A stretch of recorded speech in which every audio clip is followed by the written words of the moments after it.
Project Control to Space Lab. We have indication of onboard malfunction. How do you read? Space Lab information, please. Oh, my God. Fast. Report, please. Report. It's out of control. Chuck, what's happening? What's the word you're in? Cameras on them, but there's no regular contact. You know what I mean? I've lost all systems. There's something really wrong. Space Lab. Do you read me? Project Control to Space Lab. It's breaking up. It's all in pieces. How could it happen?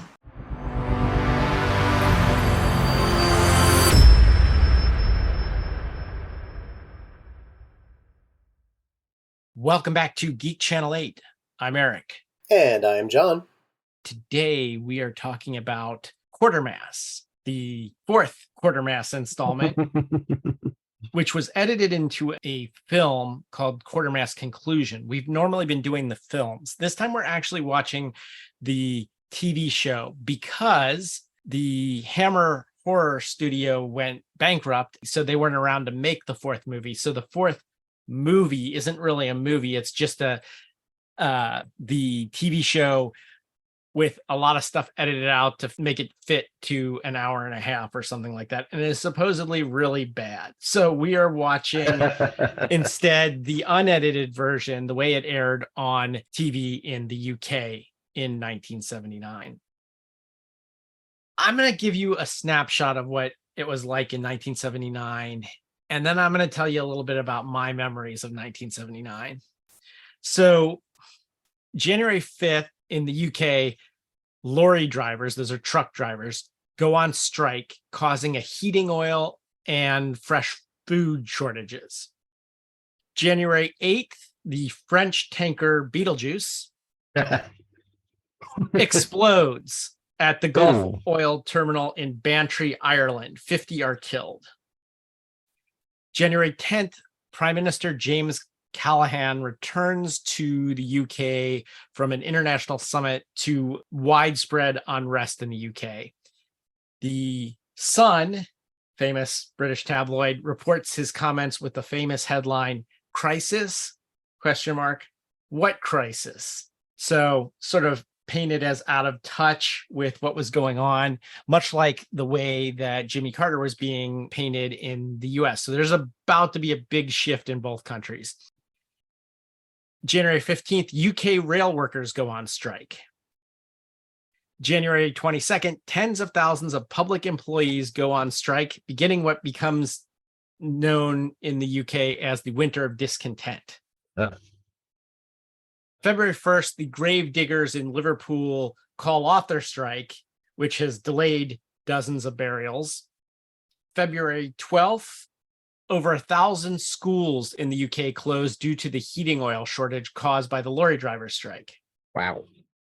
Coming over to the US, February 27th, the New Orleans police go on strike. So Mardi Gras is canceled. That same day, Soviet oil tanker, I think it's pronounced Antonio Gramsci, suffered a minor shipwreck, leaving the shore in Ventspils.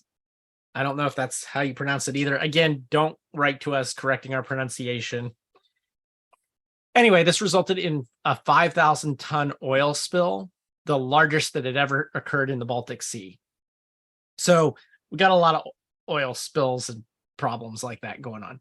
March 1st, the Scottish devolution referendum. Scotland voted by a majority of 77,437 for Scottish Assembly, but it wasn't implemented due to a condition that at least 40% of the electorate must support the proposal, which it failed to reach. Also, the Welsh voted against devolution. National Health Service workers in the West Midlands, also on March 1st, threatened to go on strike in their bid to win a 9% pay raise. So a lot of strikes. March 22nd, Sir Richard Sykes, the ambassador to the Netherlands, this is the UK ambassador. I'm covering mostly UK history here. Shot dead by a provisional Irish Republican Army member in The Hague. So it's a bad year for ambassadors too. We'll get to that. March 30th, World War II veteran and conservative Northern Ireland spokesman Irene Neve killed by an Irish National Liberation Army bomb in the House of Commons car park. April 1st, statistics show that the economy in the UK shrank by 0.8% in the first quarter of the year, largely due to the winter of discontent, sparking fears Britain could soon be faced with its second recession in 4 years. April 2nd, in Sverdlovsk, a Soviet bio-warfare laboratory accidentally releases anthrax spores, killing 66 people and an unknown number of livestock. April 4th, Josephine Whitaker, a 19-year-old bank worker, is murdered in Halifax. Police believe that she is the 11th woman to be murdered by the Yorkshire Ripper. April 23rd, the anti-Nazi League protester Blair Peach is fatally injured after being struck on the head, probably by a member of the Metropolitan Police's Special Patrol Group. That's the SPG. Those are the cops that actually carry guns in the UK. May 4th, the Conservatives win the general election by a 44-seat majority. Margaret Thatcher becomes the first female prime minister of the United Kingdom. And Liberal Party leader Jeremy Thorpe loses his seat in the election.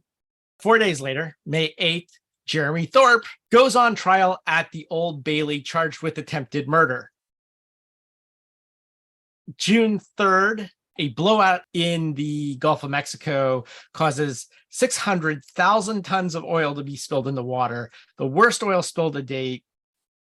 Some estimate the spill to be 428 million gallons, making it the largest unintentional oil spill until Deepwater Horizon in 2010. So, okay, have you seen how many oil tankers, how much oil has been lost, plus the heating oil shortage due to the lorry drivers?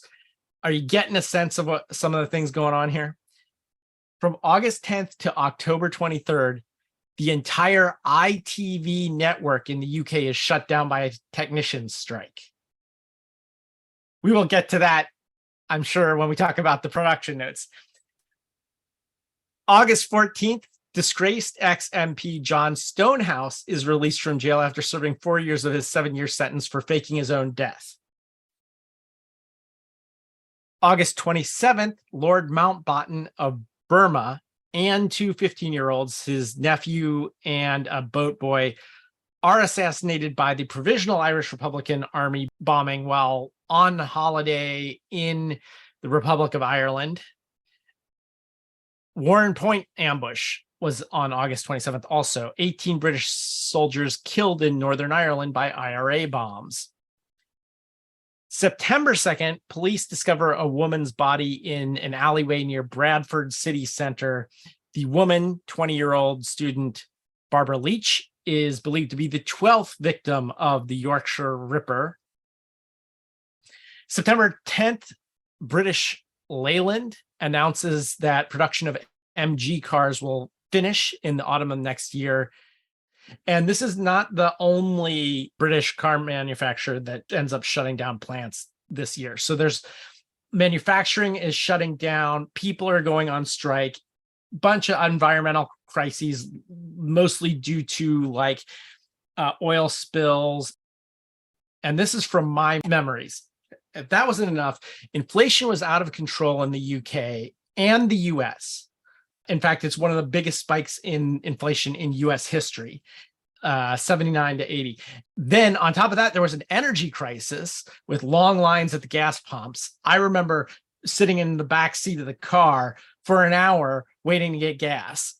There was huge tensions in the Middle East, which were bubbling up before this point. They would explode after Quatermass premieres, but the fact that they were reaching the boiling point before this came out, no doubt had some influence on it. Some of the huge tensions in the Middle East, the Israel-Palestine conflict, perennial conflict, but it was particularly notable that year. Afghanistan, where the US ambassador was executed. So another ambassador executed. Is not a good year for ambassadors. And the Soviet Union invaded. So the Soviet Union invades Afghanistan, which put them at odds with the US, who was backing the other side. And it looked like the two superpowers might actually come into a hot war. Had been in a Cold War for a long time. Two superpowers, two nuclear superpowers. So basically, World War III. Essentially, the events that they made Argo based out of, like, that was in 78, right? 79. 79. Yeah, so there we go. So that was the third place I was going to mention is Iran. There was the Shah fled, the leader that had been friendly toward the West. And there was an Islamic fundamentalist revolution. And that was going on throughout the year. The actual hostage crisis, which was dramatized in Argo, doesn't start until after Quatermass premieres, but is ongoing during this run of Quatermass. So Islamic fundamentalists, mostly students, storm the embassy, take 90 hostages. This is the US embassy in Tehran, the capital of Iran. So you've got a global energy crisis, a global financial crisis, World War III looming. You asked me off camera if I thought that there were maybe some apocalyptic things going on in 1979. Yes, there were, because I remember the time. October 24th is when Quatermass premiered on ITV television in the UK, like one of the first things to air after the strike. So tell us a little bit about the background to the production of this show.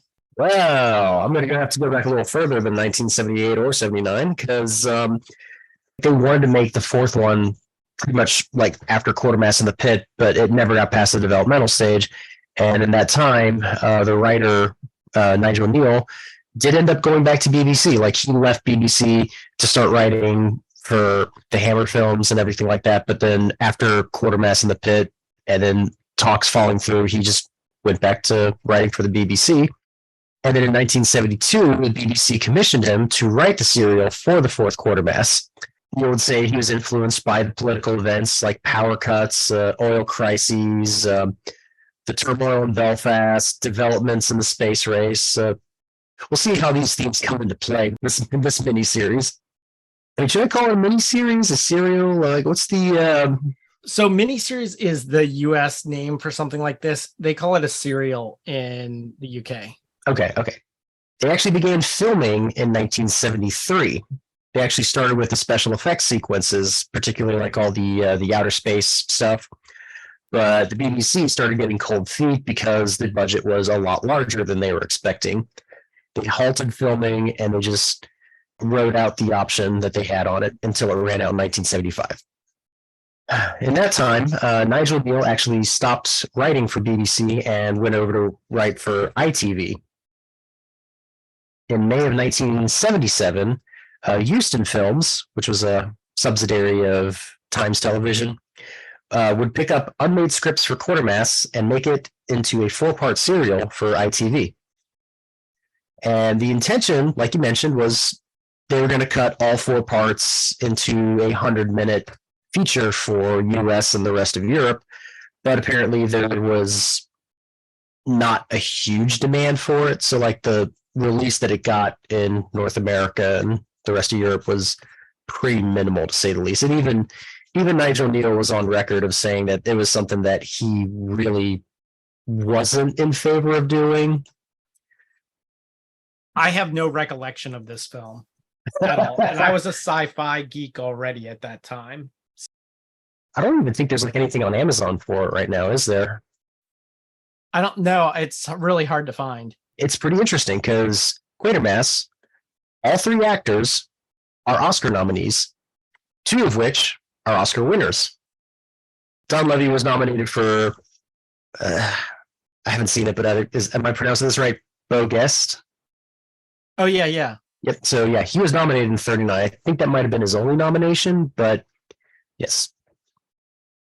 Right. The serial was supposed to air in September of 1979, but the strike that began at ITV on August 3rd escalated into a full-scale television blackout that started on August 10th. So That obviously pushed back the premiere date, especially since it lasted 75 days. And when it did finally premiere, sadly, ratings were only averaging 11 million viewers over the 4-week run, which were significantly well below expectations as the series failed to crack the top 20 programs in the weeks it was broadcast.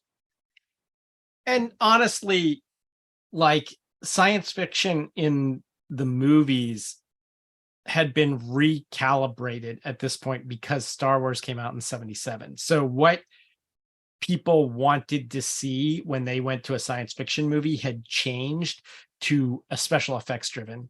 This is not that. No, it clearly isn't. This opens with Quatermass in retirement, probably a little bit closer to what Nigel Kneale expected Bernard Quatermass to be like, Sir John Mills. And he comes to London searching for his granddaughter, Hetty. And London is in ruins. There is gang warfare, stuff is in rubble, riot police, trash everywhere. And we find out that this is not just London, this is the way it is all over the world. He is a guest on a TV show called Hands in Space, which is broadcasting this joint US-Russian space mission. So here's where we get some science fiction, because this happens before there actually is such a thing. There's a joint US-Russian space station before the International Space Station, I think. And in fact, a space shuttle, we find out, before there was actually the real space shuttle. Well, as they're broadcasting this live transmission, the spacecraft are destroyed by some mystery force. After they leave the studio, after the giant space mishap, we drive through London again in the daytime, seeing more of this dystopia and everything. Yeah. So anyway, they go to this astronomer, Joe Cap's place in the countryside. I don't know if it's England or Scotland, probably England, because it feels like it's not too far from London. Right. And actually, it can't be too far. Well, I guess it could, but it's probably not, because there's this roving group of hippie types that call themselves the Planet People. They come by the observatory where Cap is living because there's a Neolithic site nearby, Ringstone Round. Technically, it's on the Cap's property. I'm not sure. The whole reason they went there was because they've got these telescopes, and Cap thinks he detected this powerful energy burst at the time that the spaceships were destroyed.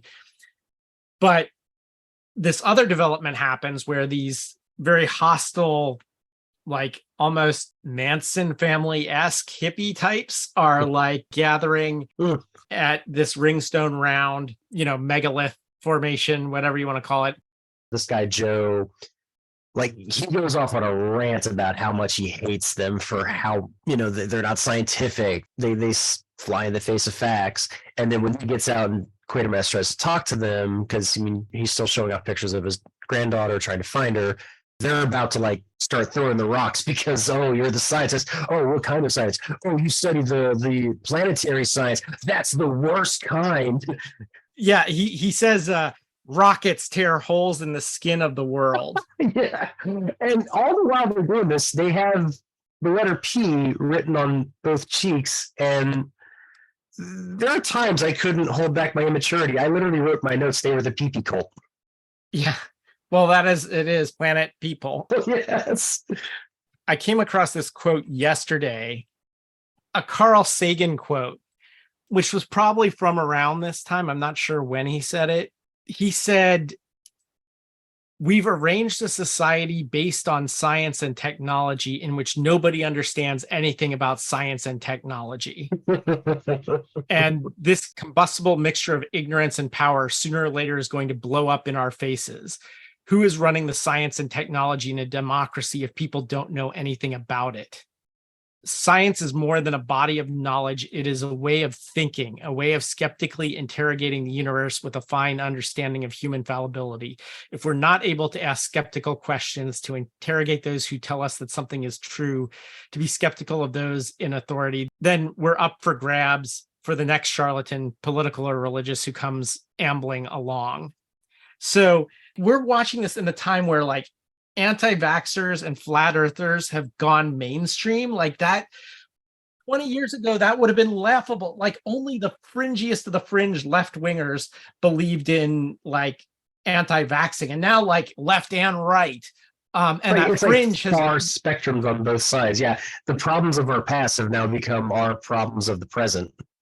serious, huge number of people believe that the earth is flat. People haven't believed that in these kind of numbers since like the 1500s. Dark Ages, you know? yes. Like there's a reason we call them the Dark Ages, and it wasn't because they didn't have electricity.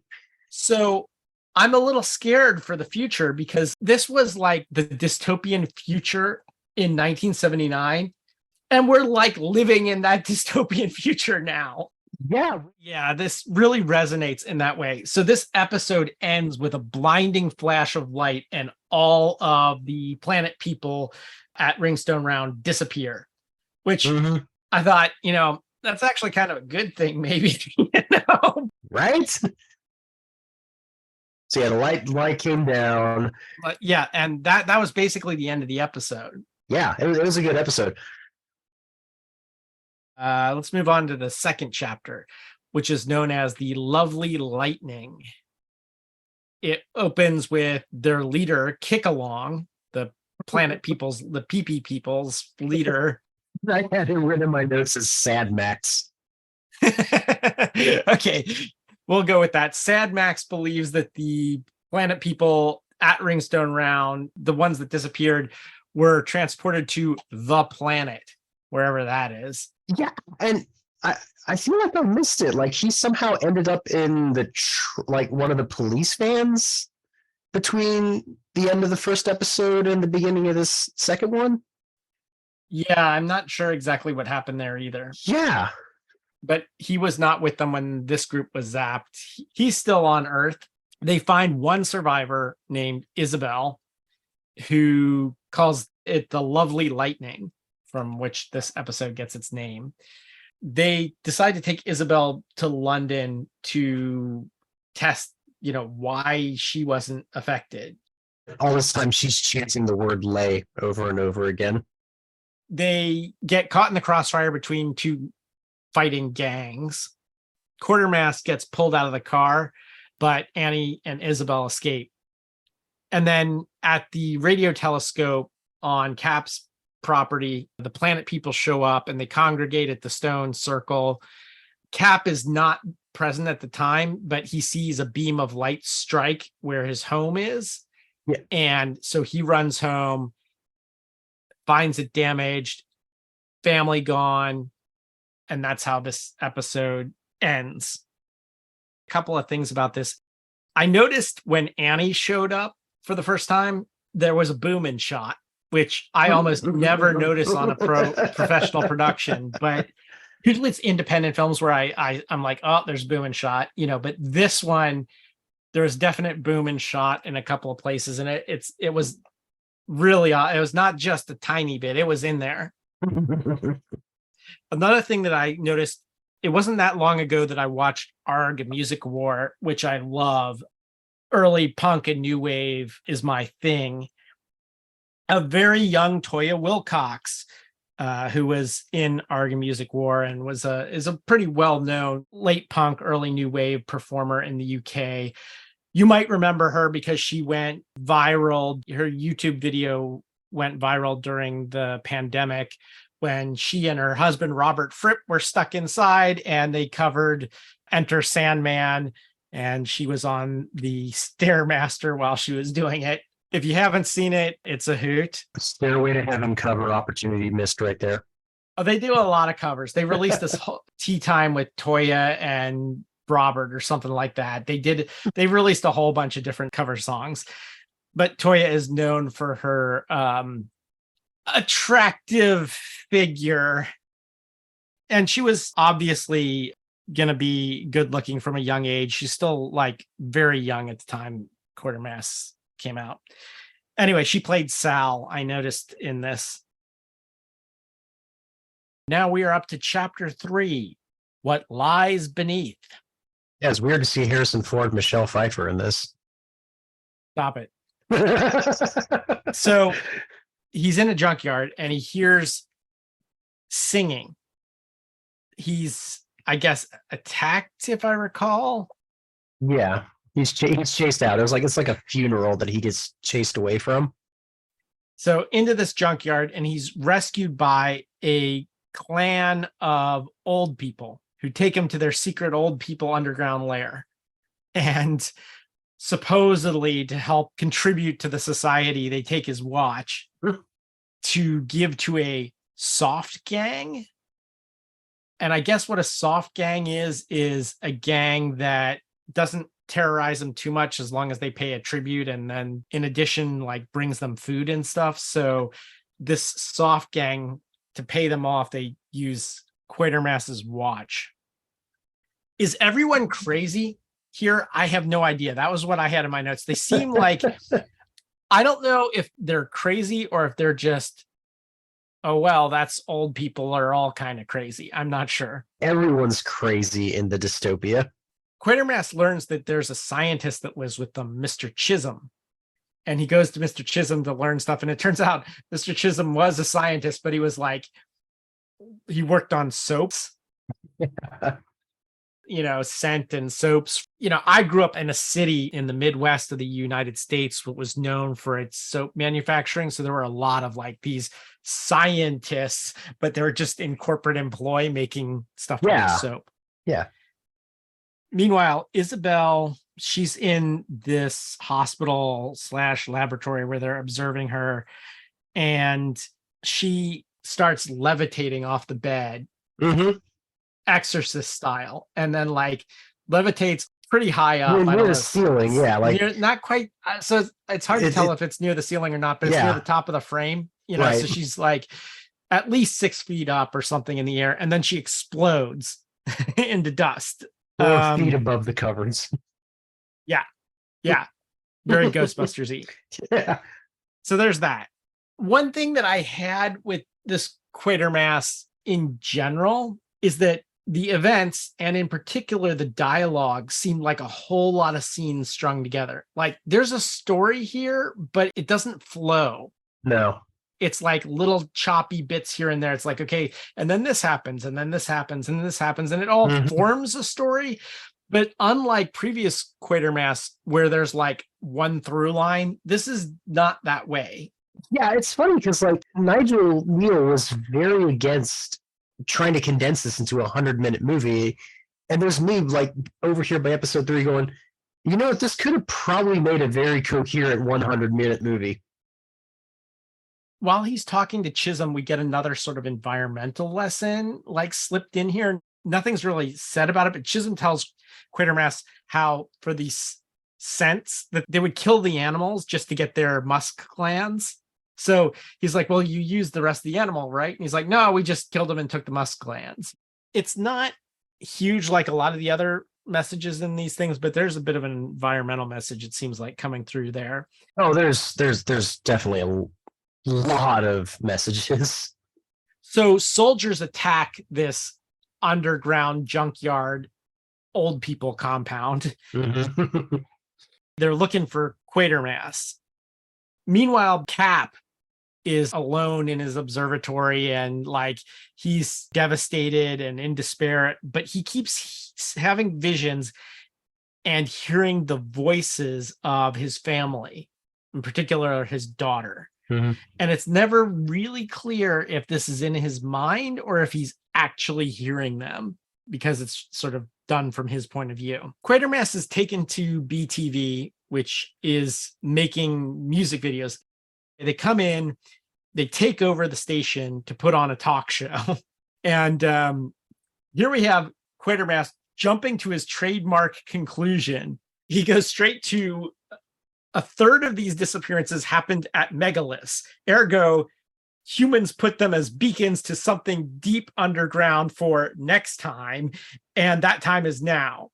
And he also believes that there's a giant film / skin / membrane / bubble around the Earth, enclosing the Earth, so diffuse it can't be detected, but can concentrate its energy to disappear people.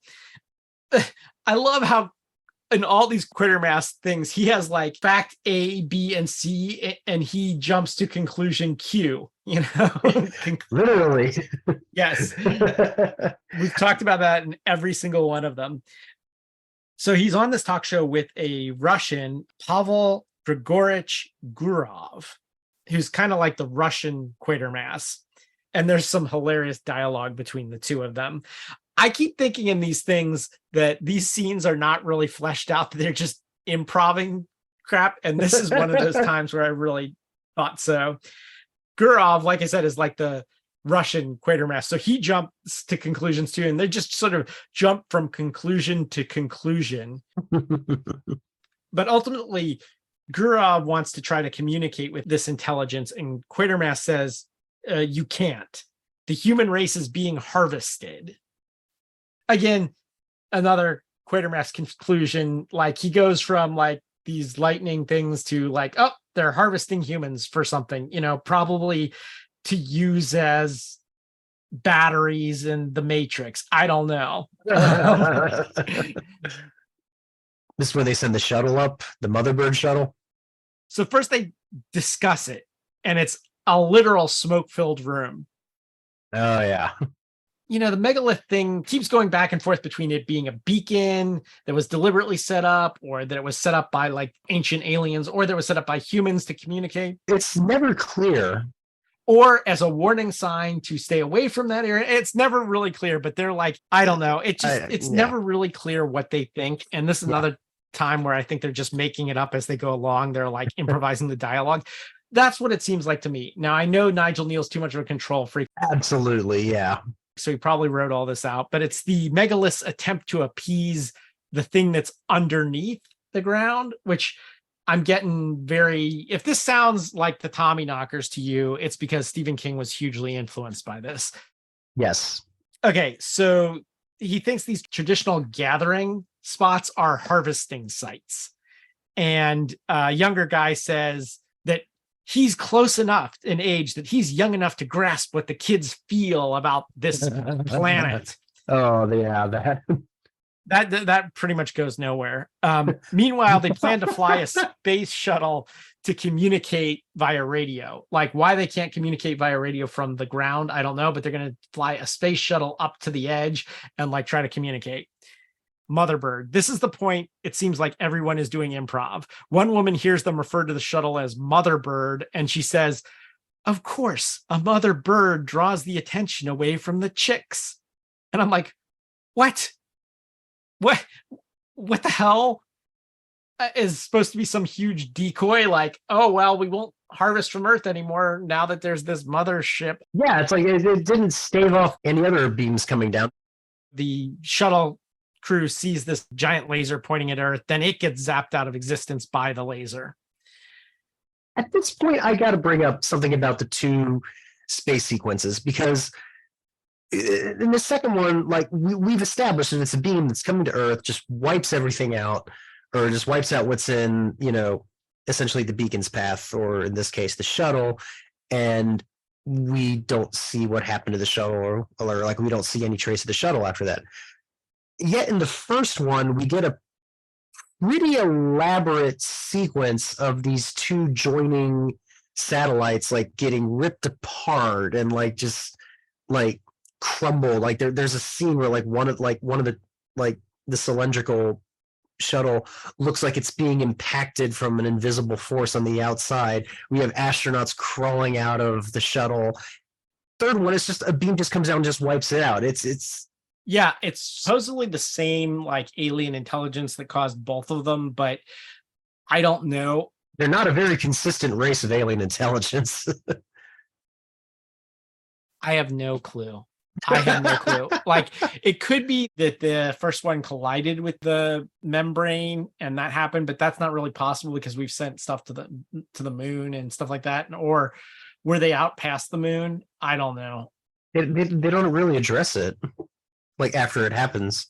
Yeah, you're right. There's a lot of stuff in this that I feel like they're making it up as they go along. And that's one of the things. Back at the observatory, Cap is continuing to go crazy. And I have in my notes that the hippies sing bad hippie folk to convert a young soldier into a planet person. Mm-hmm.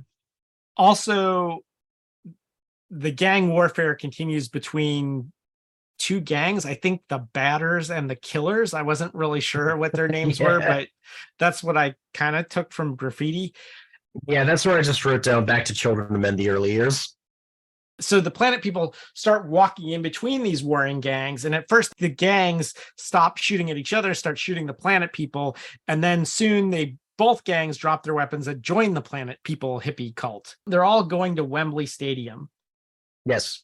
Which is huge. Like if you guys have ever seen the famous Freddie Mercury concert where he's got, getting the whole crowd to sing along, that's Wembley Stadium. Right. And in this story, they've established from part one, Wembley Stadium has now become like a gladiatorial arena which we never get to see, but like that they mention that briefly as they drive by, and I'm like, oh wow, that's kind of a neat little landmark. But now it's like, oh, now people are instinctively drawn to it as another beacon. So yeah, it's like sacred turf or something. Up to 100,000 of them are gathering there. The army sent in, and the young official turns them against Quatermass. So Quatermass and his crew, they try to flee, but they wreck their Range Rover. Mm-hmm. Annie is killed. Oh, I got to bring something up about this real quick. Yeah, go ahead. She dies with her eyes open, and that is a huge R rating moment in England. Because, like, you can die in the same manner in two movies, but if you die with your eyes closed, it's PG-13. If you die with your eyes open, it's like an immediate R. So for that to happen on like a British television program, like that was their X and experiment moment, I think. So like it's a bridge too far if you die with your eyes open. Yes. It's like, oh, this is a little too realistic here. I was like, and this is 1979, and this happened on a British television channel. That's their X and experiment moment. Quatermass, after the Range Rover is wrecked, and he tries to flee on foot, but is consumed by the bolt of white light. Mm-hmm. And that is the end of this episode. The next chapter, chapter 4, is known as an endangered species. So it turns out Quatermass survived that lightning strike, that white bolt, but all of the people in the stadium were reduced to ash.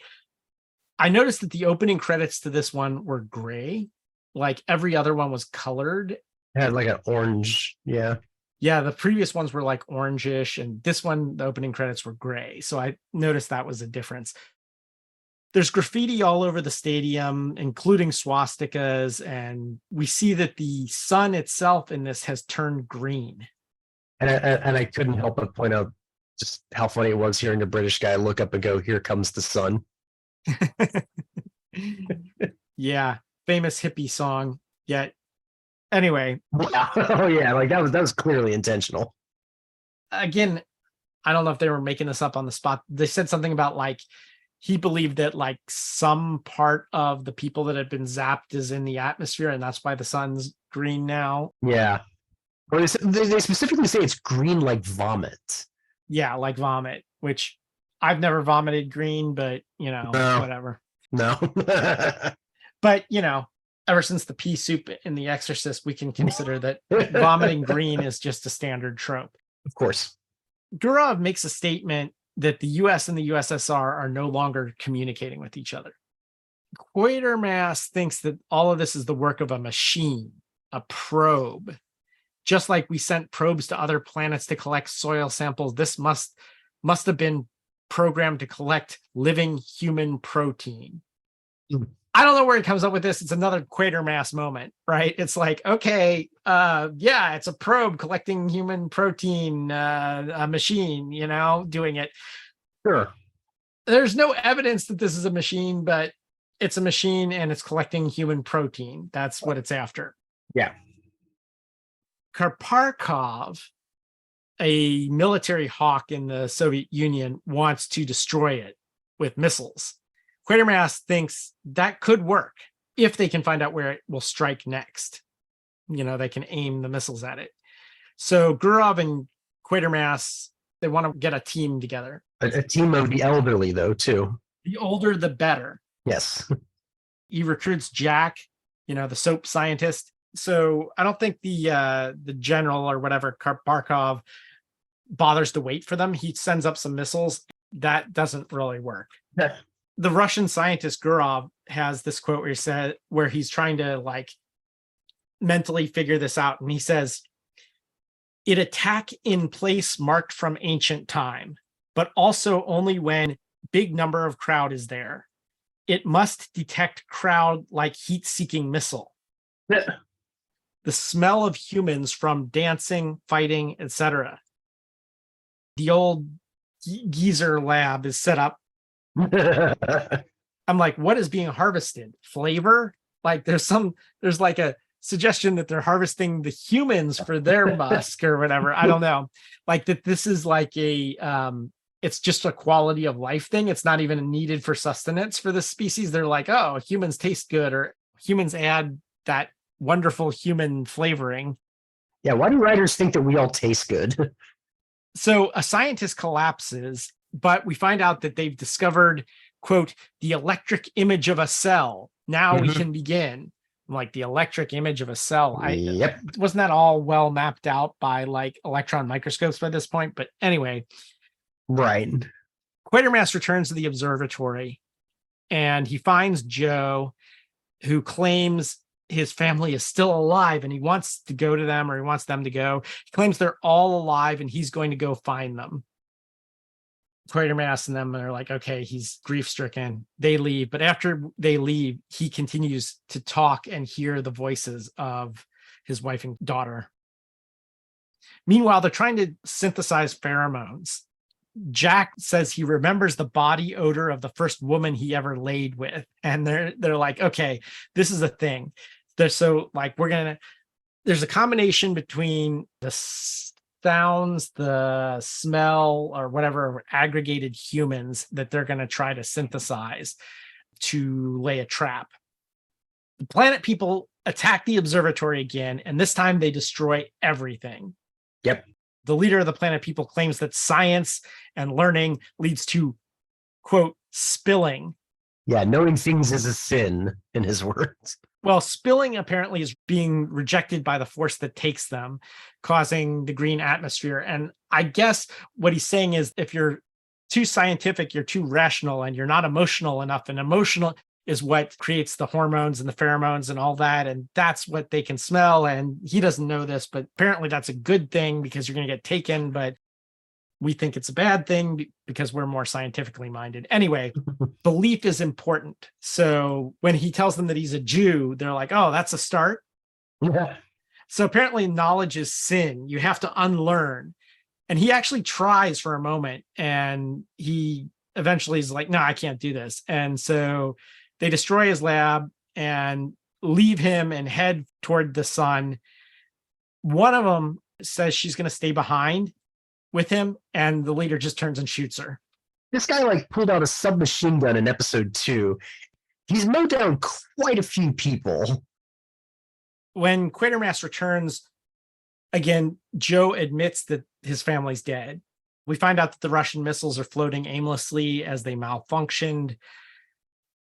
Quatermass thinks that the observatory is an old location, part of this, ringstone round area. Right. And he's going to use it to try to create a trap by using the sound and the pheromones and everything to simulate a big crowd of young people to get it to strike here. And when it's focused on this point, he's going to shoot back up the laser. He needs 35 kilotons of thermonuclear blast focused upwards. He says, if this won't do it, nothing will. So I don't know how he arrived at 35 kilotons, but 35 kilotons of thermonuclear blast. I don't know how they're going to aim that straight up. And I don't know why they can't do that from any spot, but they have to do it from the spot that the laser is targeting. But okay, so they're going to do that. Because sure. And they literally have a big red button to do this with, so it's like literally pressing the button. Yeah, at least they don't have like the red countdown timer. So they say this is foolproof. Of course it is. Joe learns that he can make his family exist by thinking, but he says, I know what evil is. That's evil. And Quatermass says, perhaps evil is always something else's good. So what's evil to us is good to someone else. So it's very Hellraiser-ish. Perhaps it's a cosmic law, Quatermass says. And Joe just says, Satan, the enemy. So again, sounds like they're improvising dialogue on the spot. And we've already had like a moment where Quatermass has had like this whole science versus religious notion back in like, was it Quatermass 2? Where there was like the guy that the church thought was possessed by a demon. It was like, no, he's hearing a signal or he's affected by the signal. Well, that was in Quatermass in the Pit. There was yeah. A running theme in Nigel Kneale's stuff is this like ancient evil and how it's connected to science and all that. In order to do this trap, they start broadcasting the sounds and I guess releasing the pheromones and all that stuff. But while they're doing this, the Planet People cult shows up. Mm-hmm. Joe is shot by the leader. So Joe's gone. So Annie's been killed. Joe's been killed. Everybody's getting killed here. And then Quatermass sees his granddaughter Hetty with the Planet People cult. And this is too much of a shock. He suffers like a heart attack and the light strikes, but he collapses while reaching for the button. His granddaughter Hetty helps him though, and together they reach and they blow the nuke together. Why she's like had this change of heart or why, who knows? So I can only assume that there's a nuclear blast. They never show a mushroom cloud or anything, but I can only assume that Quatermass dies at this point. We don't know for sure, but it's strongly implied that he's dead. The ending is not done by Quatermass, but it shows some kids playing in a nice green field. Mm-hmm. It's narrated by the Russian Gurov, and he says, quote, "The message was taken. It has not come again. We pray it will never come again. Mm-hmm. I have watched the sky and the land become clean. Here, as the old world, the countryside has beauty once more. Little children can play in its fields and sing their innocent songs again." And then the kids start singing their innocent song, which is the Huffity Puffity Ringstone Round song. Yeah. So is it all starting all over again? While we see rocks in the background too. Is it all cycling back around? I don't know. But okay. So that's the end of that. So all right. Reaction, thoughts? Much to my surprise, as much as I said, like the music made me feel like I was watching, like I was expecting Cannibal Holocaust to break out. The music when the granddaughter goes back to Quatermass, I thought that music perfectly fit the scene. Like it was a wonderfully written piece of music just for that scene. That said, that was one messy ending because we had seen cultist Sad Max throughout this entire series, just like shooting innocent people, gunning them down, like just being like the human, and antagonist, human paraquat. Yeah, like he's somebody that you want to see get their comeuppance. Like narratively, the writer should know that if we dislike a character in a film and we're supposed to have like a resolution, that character who we have disliked for so long has to have a sense of a comeuppance. And yet he has killed Joe. He has gunned down this innocent person who said, I want to stay with Joe and try to help him. So she turns her back and he shoots her.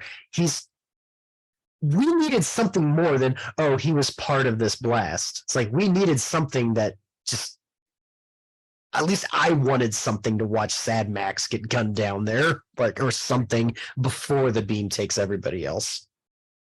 Okay, fair enough. I didn't really care as much as you did, but okay. My main complaint about this whole series is that I liked it barely. To me, it's somewhere in the C range. Like it gets a barely. That's fair, yeah. But it reminds me of some of the worst excesses of Doctor Who. Mm. And this is all written by Nigel Kneale, so I don't know what his excuse is. Right. There were episodes of Doctor Who where it's like clearly a story arc where multiple writing teams came in at different times and they don't integrate quite as well with what was going on before. And so a Doctor Who storyline might last 2 or 3 episodes, but those 3 episodes might not fit together all that well. And that's the way I felt. That's the way I feel about Nigel Kneale's writing in general, going all the way back to the beginning, is that he has a lot of good ideas, but sometimes it feels like a lot of things at the wall at the same time and seeing what'll stick. It's like, okay, there's this environmental message, but also there's this message, over here about. It's the Batman v Superman approach. We'll just film whatever storyline hits the target that we hit with our story generating shotgun. Yeah. So like technology is good, technology is bad, there's a lot of tonal inconsistencies in this one. Yeah, there's a scientific explanation for everything. There's not a scientific explanation for everything. It's an ancient evil. No, it's an alien race. No, it's, it's an antenna array. The aliens built the megaliths. No, the humans built the megaliths because the aliens wanted them to build megaliths. No, the humans built the megaliths, and you're never quite sure what's right or what's real. Because that's the thing with good science fiction, is good science fiction has a concept that it's rooted in, like whether it be time travel, whether it be genetics, whether it be any kind of advancement in technology or any hypothesis of technology, and it plays off the themes of it. It plays off of the what if. That's what good science fiction does. And not to say that Kneale isn't a good science fiction writer, it's just, like you said, it's all over the place. And by not having that consistency of tone, it just kind of lets down the series. Well, I wouldn't even just say good science fiction or good science fiction writing. I'd say just good writing in general. Good writing in general, yeah. I'll give you an example. Isabel. She levitates and explodes. She's the only one in the whole world that levitates and explodes. Right. Why? We don't know. It's like, is it because like she survived being zapped and they're like, oh, wait a minute, there's that morsel over there in a hospital nowhere near where we zapped everybody else that survived. Mm-hmm. Let's go back and like get that last breadcrumb and zap her too. Or is it because she was at the outer rim and delayed effects? Like, kind of like radiation, like she's sick from it, but she hasn't died from it yet. Or is it that she's like, oh, I have these powers. I'm just going to go to them on my own. So I'm going to levitate and just go like dust myself, like a suicide, what is it? And it's like the two space incidents where it's like the one is kind of drawn out and a lot more graphic. And the other one is the beam of light. Because I feel like what happened with the first part, like I said, they began filming. I honestly think they took the filming from the 1973 and just brought that in. So it's like, oh well, we still have this, so let's use it. I mean, hypothetically, like once I read that, I was like, oh well, that makes sense. Why the two space sequences didn't match the tone? And one other thing, like Kneale. When I was doing the research on the production notes, Kneale was talking about how he felt that he didn't want to, when he went to the writing of this and they said, hey, we're going to do a 100-minute condensed version for theaters. He said, well, I don't want to write something that feels like padding. And holy crap, dude, the scenes that you needed to draw out that should have been drawn out, that should have, been given more attention. And there's other scenes that didn't need so much attention that, because it had a runtime, got dragged out so much longer than it needed to. Yeah. And then the medical science with hormones, they use hormones and pheromones interchangeably. And then there's like, we have electronically mapped the cell, which, I thought that was like well-established science for 100 years at this point. Yeah. Well, what's the big deal about the cell? Like they present this thing like this guy collapses on the ground, and why does he collapse? Right. Like, I had a blank as to who was the person that collapsed. I'm like, oh no. Was it our Musk scientist? Did he collapse? Oh wait, no, we see him in later scenes. So who is this guy that collapsed? What's the big deal about the cell? What kind of cell is it? Why is this a big deal? Yeah, there's a lot of stuff here that just doesn't feel. Now, apparently Nigel Kneale wrote a novel based on all this. So maybe the novel makes more sense than the screenplay, but I don't know. I just had this crazy thought. Neil's work on Quatermass, I think, could be well adapted in the modern times, and I think is actually waiting for a more seasoned writer that understands the weaknesses of Kneale to bring that out. Well, maybe we'll talk about that on a future episode of Geek Channel 8. But for now, I want to say, if you like hearing us talk about these movies and have your own opinions about them, please write and let us know. GC8 podcast, that's letter G, letter C, number 8, podcast @gmail.com. Tell somebody else about it. Something else you could do. Just one other person, when they're looking for a good podcast, mention ours. It would help us out a lot. Until next time, this is Eric. And this is John. Signing off.